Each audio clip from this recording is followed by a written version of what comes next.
We're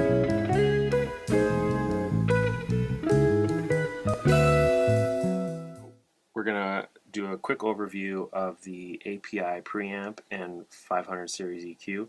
This is the API 512C. It's a classic 500 series emulation of the microphone preamp that's been in nearly every single one of their consoles. And the 550A, which is a 3-band parametric EQ, semi-parametric EQ that has been used in their consoles as well, famously very musical. So let's start with the preamp. It has everything that you would anticipate from a preamplifier. There is the ability to plug a microphone in the front of the module, as well as a high impedance input. Again, if you want to use this as a DI, if you are a recording engineer, you happen to have a guitar player, a bass player in the control room with you, this makes for a very convenient way to capture them live without having to get a DI box and worry about how to patch it into the patch bay and everything. You can literally go right into the front of this module. And that is actually where the microphone preamplifier is expecting to see signal unless you have this microphone button depressed. So with the microphone button depressed and on, it's going to look for signal on either the front microphone input or the rear microphone input, which is where this particular module receives signal from the patch bay. Then you have a 20 dB pad, 48 volts phantom power, and polarity reverse, as well as the gain adjustment.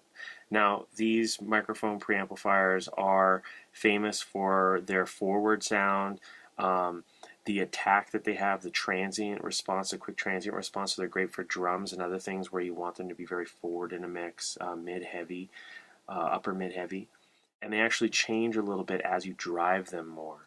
So you can engage the pad and turn your gain up a little bit more, therefore getting a little bit more saturation in the preamplifier circuit and the op amp inside before sending to the next 500 series unit or to Pro Tools or whatever your recording destination may be. With that said, we can move to the 550A. So this is super simple design. You have a 3-band semi-parametric equalizer.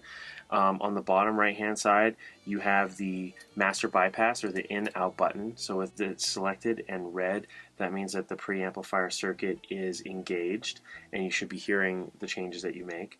The gray knobs, they're dual-ganged potentiometers that you can move independently. The blue and the gray move independently from each other.